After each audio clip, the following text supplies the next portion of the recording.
Hello everyone, welcome और welcome back to my channel. ये vlog जो है आप देख रहे हो 18 सितंबर 2023 का। एंड आज हमारे 21 डेज़ चैलेंज का 7th डे है ये।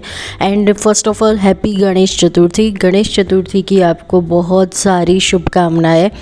तो अभी सीन ये हुआ है कि हमारे यहाँ पे बहुत ज़्यादा बारिश हो रही है और इसी की वजह से मैं इतना वॉक नहीं कर पाई थी।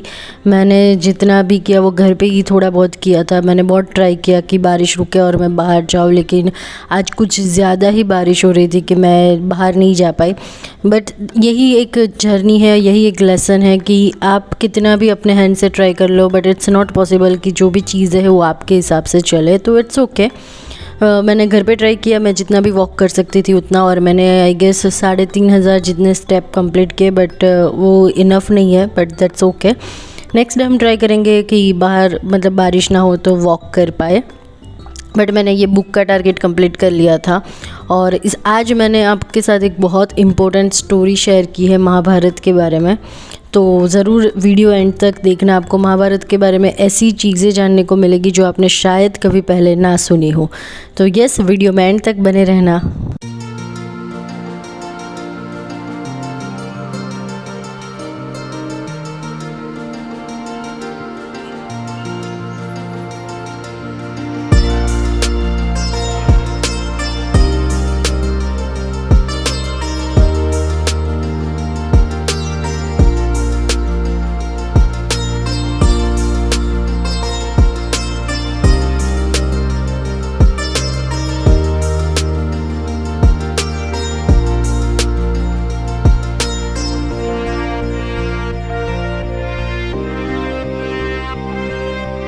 आज वापस से हम महाभारत के बारे में बात करने वाले हैं। एंड मैं आपको पहले ही बता दूं, महाभारत जो है ना वो मेरा फेवरेट टॉपिक है। उसके बारे में मुझे बात करना बहुत पसंद है, उसके बारे में जानना बहुत पसंद है, उसके बारे में जो ऐसी अनकही बात है जो शायद हम लोगों को पता ना हो। क्योंकि क्या होता है ना, हमको पांडवों को राजा नहीं बनने दिया, द्रौपदी का वस्त्रहरण हुआ, फिर युद्ध हुआ, युद्ध में कौन जीता कौन हारा, युद्ध में किसकी मौत कैसे हुई, भीष्म पितामह की, गुरु द्रोण की, फिर कर्ण की, ये सब तो पता होता है क्योंकि ये मेन स्टोरी लाइन है।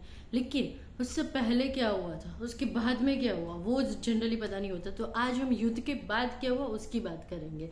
तो महाभारत में जो अर्जुन थे उनके जो एक पुत्र थे अभिमन्यु, एंड अभिमन्यु का पुत्र था परीक्षित। अभी अभिमन्यु की तो चक्रव्यूह में फंसने की वजह से डेथ हो जाती है, और एक परीक्षित का पुत्र था जन्मजया। अभी एक बार क्या होता है कि परीक्षित को एक श्राप था कि 7 दिन के अंदर अंदर सांप को के काटने की वजह से उनकी मृत्यु हो जाएगी। और परीक्षित इतना डर गए कि उन्होंने अपने आप को एक कमरे में बंद कर दिया।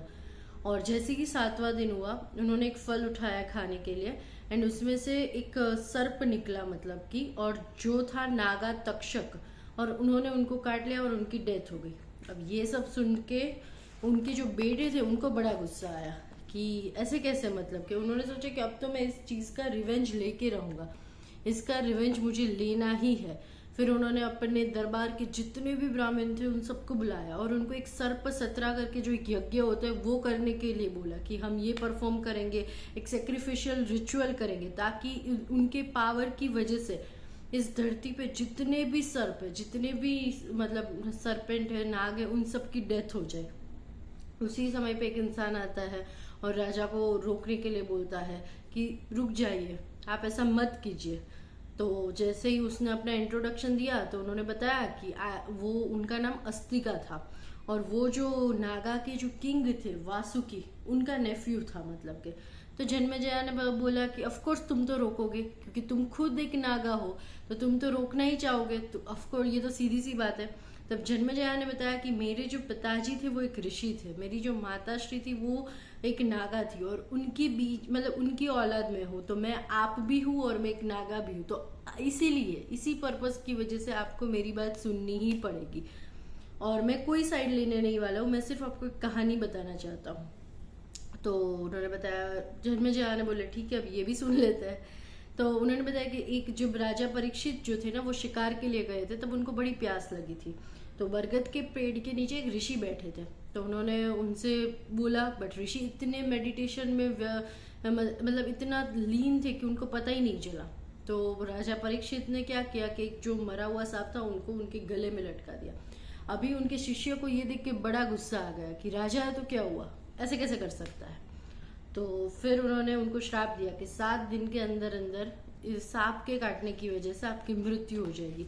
और इसी की वजह से आपके पिताजी की मृत्यु हुई, और इसी की वजह से राजा जो नागा तक्षक है उन्होंने राजा परीक्षित को मारा। फिर जन्मेजय ने एक सवाल पूछा कि आखिर नागा तक्षका ने ही क्यों मेरे पिताजी को मारा, इसके पीछे भी कोई रीजन है क्या। तो इसके पीछे भी एक बहुत बड़ी कहानी है जो हम कभी और डिस्कस करेंगे, किसी और व्लॉग में डिस्कस करेंगे। देखिए ये 21 डेज की जर्नी है ना, वो बहुत लंबी चलने वाली है। आई गेस ये तो 7th डे है मतलब। और हम जैसा सोचते हैं हर बार वैसा नहीं होता है। हम जितना स्मूथली सोचते हैं कि नहीं मतलब ये जर्नी तो ऐसे खत्म हो जाएगी, बस 21 दिन की तो बात है, हम ये रूटीन हम बना लेंगे, कंसिस्टेंसी हम मेंटेन कर लेंगे, बट ऐसा नहीं होता है। ये जर्नी बहुत लंबी चलने वाली है। जैसे आज का व्लॉग देख के ही आपको पता चल गया होगा कि बारिश इतनी हुई कि मैं वॉक पे नहीं जा पाई, मैंने घर पे ही ट्राई किया, बट इतना स्टेप नहीं हो पाया। But it's okay, that's the part and parcel of the life. ये सब अपनी जर्नी का पार्ट है और इसी को एक्सेप्ट करना है, इसी से कुछ सीखना है। 21 दिन में हम ट्राई करेंगे मैक्सिमम से मैक्सिमम हम कंप्लीट कर पाए, बट जितना भी हो 80% 90% इट्स वेरी मच ओके। फिर नेक्स्ट और एक बार टारगेट लेंगे और ट्राई करेंगे। तो यस, इस व्लॉग को मैं यहीं पे एंड करती हूँ। आई होप आपको ये वीडियो अच्छा लगा है। अगर अच्छा लगा हो तो इसको लाइक और शेयर करना मत भूलिएगा। थैंक यू, बाय, जय हिंद।